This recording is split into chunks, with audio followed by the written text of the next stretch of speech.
وَأَتَتْهُ الدُّنْيَا وَهِيَ رَاغِبَةٌ، اور دنیا اس کے سامنے جھک کر آتی ہے، ذلیل ہو کر آتی ہے. یعنی جتنا مقرر ہے وہ اسے بھی ملتا ہے. دنیا کے چاہنے والے کو بھی اتنا ہی ملتا ہے، نہ چاہنے والے کو بھی اتنا ہی ملتا ہے، وہ اس میں فرق نہیں آتا. تو اصل نشانہ صحیح کرنے کی ضرورت ہے. مسلمان اس زمانے میں جس انداز کی زندگی گزار رہے ہیں، سچ بات یہی ہے، کم سے کم علماء، ان میں سے تو ہر آدمی کی فکر یہی ہو جانی چاہیے کہ مسلمانوں کے معاملات کو ٹھیک کرنے کے لیے اپنا سب کچھ قربان کر دینا. مدارس سے جتنے علماء اس وقت فارغ ہو رہے ہیں، ہمارے مدارس میں تو سب سے زیادہ مضبوط تعداد بہار کے فضلاء کی ہوتی ہے، بہار کے طلباء کی ہوتی ہے. ہم تو اپنے پڑھنے کے زمانے سے دیکھتے ہیں، اور یہ علاقہ تو خاص طور سے بچپن سے دیکھتے آ رہے ہیں. کتنی کثرت سے طلباء ایک ایک ضلع کے ہوتے ہیں ہمارے مدرسوں میں، اور عام طور سے اچھی صلاحیت والے ہوتے ہیں. یہ ہمارے یہاں معلوم ہے کہ اس علاقے کے فضلاء کی، طلباء کی صلاحیت عام طور سے زیادہ اچھی ہوتی ہے، علمی صلاحیت. تو کیا بات ہے آخر نمک کی کان میں پہنچ کے سب نمک کیوں بن جاتے ہیں؟ یہ نہیں چلے گا. حقیقت یہ ہے کہ ہم لوگوں کی محنت، علماء کی محنت اپنے طلباء پر سب سے زیادہ ہونے کی ضرورت ہے. طلباء اگر تیار ہو گئے، فضلاء تیار ہو گئے، تو یہ معاشرہ ٹھیک ہوگا. یہی ایک سب سے بڑا بنیادی راستہ ہے. یہ صحیح ہے کہ دنیا کی ضرورتیں پوری کرنے کے لیے پیسہ چاہیے ہوتا ہے، بالکل ٹھیک ہے، لیکن وہی بات کہ اس کو مقصد بنانے سے فرق تو نہیں پڑتا. ملتا تو اتنا ہی ہے جتنا اللہ کی طرف سے مقدر ہے. اللہ تعالیٰ کے اوپر ایمان مضبوط ہو جائے تو معاملات ٹھیک ہو جاتے ہیں. پہلے یہ ہوتا تھا کہ اکابر ہمارے کسی آدمی کو بٹھا دیتے تھے کسی جگہ پر، اور وہاں جو بھی مل رہا ہے اس سے بحث نہیں کہ کام چل رہا نہیں چل رہا، تنخواہ مل رہی نہیں مل رہی، کام کرنا ہے وہیں بیٹھ کر. اور پھر اللہ تعالیٰ کام لیتے تھے ایسے لوگوں سے. ہمارے یہاں اس کی مثالیں ہیں. ایک تو بہت بڑے بڑے اکابر ہیں، حضرت تھانوی، حضرت مدنی، حضرت شیخ زکریا، فلاں فلاں. یہ حضرات تو عالمی شخصیات ہیں. ان کے کارنامے اگر ہم بیان کریں تو وہ کوئی ایسی عجیب بات نہیں ہوگی، سب کو پتا ہے. حضرت مدنی رحمۃ اللہ علیہ کے بارے میں تواتر سے معلوم ہے کہ وہ جہاں گئے ہیں وہاں ہدایت آ گئی ہے، وہاں مدرسے بن گئے ہیں، وہاں اتباع سنت آ گیا. لیکن ہم نے دیکھا ہے کہ بہت سے ایسے علماء جو مشہور بھی نہیں ہیں بہت زیادہ، یعنی مشاہیر میں ان کا شمار نہیں ہے، لیکن وہ جہاں بیٹھ گئے. ایک ہمارے دارالعلوم کے رکن شورا بھی تھے، وہ نانوتے کے رہنے والے مفتی محمود احمد صاحب، مفتی محمود حسن صاحب گنگوہی نہیں، مفتی محمود احمد نانوتی تھے. اور وہ اجین میں رہے، اجین ریاست تھی، وہاں کے وہ سرکاری مفتی بن کے گئے تھے.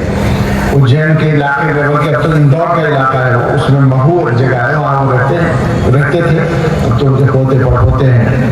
تو میں اس علاقے میں گیا، وہاں کئی سو گاؤں ہیں مسلمانوں کے جو سندھی برادری وہاں کہلاتی ہے.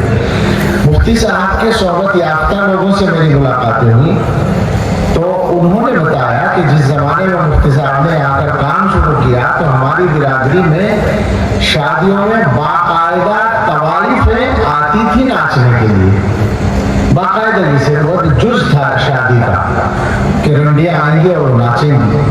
اور ہم ان کو مفتی صاحب کو شادی میں بلاتے تھے تو وہ یہ کہتے تھے کہ آ تو جاؤں گا میں، لیکن مجھے ایک طرف بٹھا کے کھانا کھلا دینا.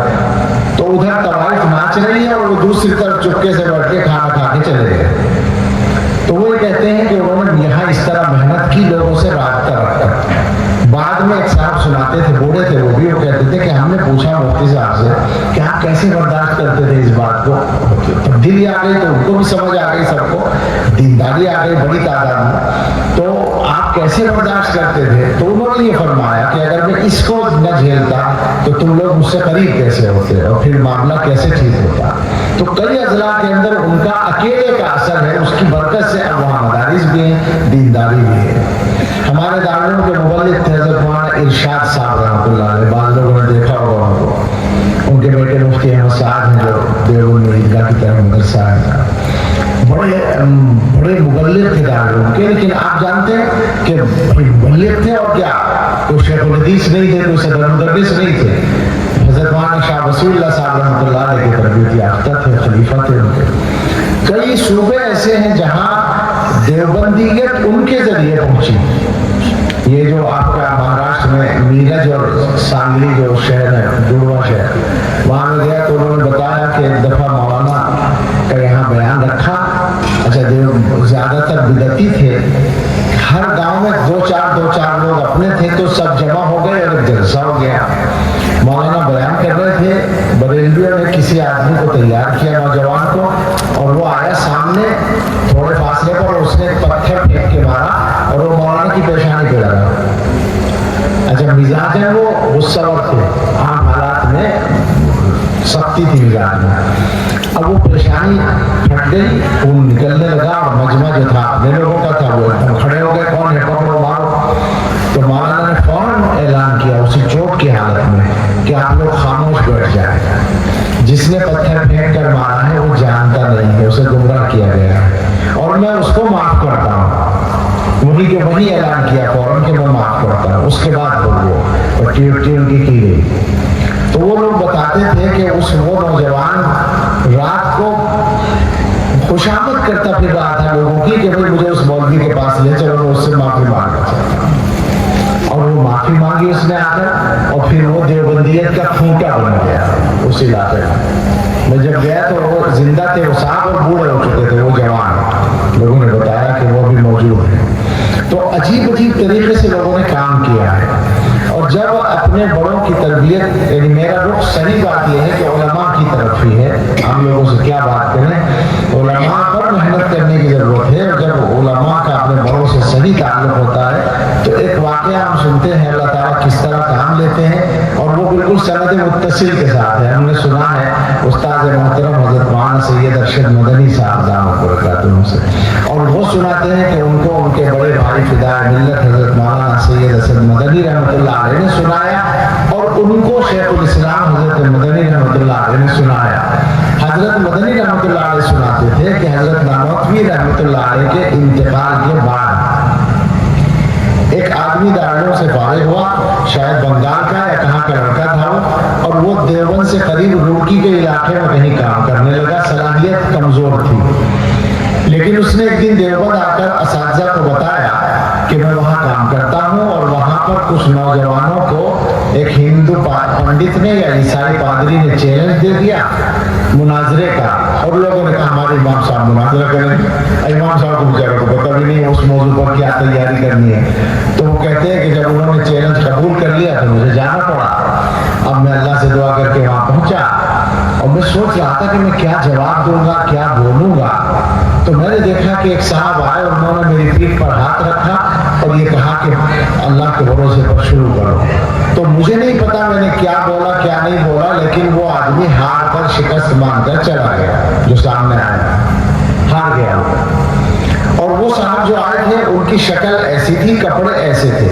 तो हजरत शेखुल रहमतुल्लाह अलैह वगैरह ने फरमाया कि हजरत नानोतवी रहमतुल्लाह अलैह इस्लाम हज़रत नानोतवी रहमतुल्लाह अलैह की शक्ल में अल्लाह ताला ने उनकी मदद की। तो अल्लाह काम देते हैं। खुलासा ये है कि हमें अपने आप को बदलने की और ठीक करने की ज़रूरत है। इस इलाके के उलमाए किराम से और पूरे खित्ते के उलमाए किराम से ये गुजारिश है कि रिज़्क़ तो अल्लाह ताला देंगे, वो आपका कहीं नहीं जाएगा, वो मुकर्रर है, उसमें कोई कमी कर नहीं सकता, कोई बढ़ा नहीं सकता। लेकिन असल जो ड्यूटी है, असल जो मिशन है, वो इस उम्मत को संभालने का है। और हालात बहुत तेजी से खराबी की तरफ जा रहे हैं। अब तो जाहिर है कि हिंदुस्तान जैसे मुल्कों में ईमान बचाने का मसला दरपेश है, और उस पर बहुत संगीन सूरत हाल है। दिनों पर मेहनत करें। हम लोग बात करते हैं, हम जैसे गुनाहगार बात करते हैं तो कुछ फायदा नहीं होता। दिनों पर मेहनत करने वाले बात करते हैं तो वो दिनों तक पहुँचती है। दिमाग पर मेहनत करने वाले बात करते हैं तो दिमाग तक पहुँचती है। तो कोशिश करें हम लोग दिनों पर मेहनत करें, दिनों को बदलने वाली बात करें। हमारे काम इसी तरह काम करते थे, और ये काम होगा तो इंशाअल्लाह इलाके बदल जाएंगे, ये सूरत हाल बदलेगी। मुफ्ती साहब ने जो भी मंसूबे बनाए हैं, हम दुआ करते हैं कि अल्लाह ताला इनमें बरकत अता फरमाए। असल तो अल्लाह ताला की तौफीक होती है, अल्लाह ताला की तरफ से कबूलियत होती है। जिस चीज़ को अल्लाह ताला कबूल कर लेते हैं वो नाफ़े बन जाती है। तो हम दुआ करते हैं अल्लाह आपके मंसूबों में नाफ़ियत पैदा फरमाए, और इसके लिए जैसे अफराद की ज़रूरत है अल्लाह ताला वो अफराद भी आसानी से अता फरमाए, और हम सब को अपनी ज़िंदगी के मकसद को सही तौर पर समझने की और अमल करने की तौफीक अता फरमाए।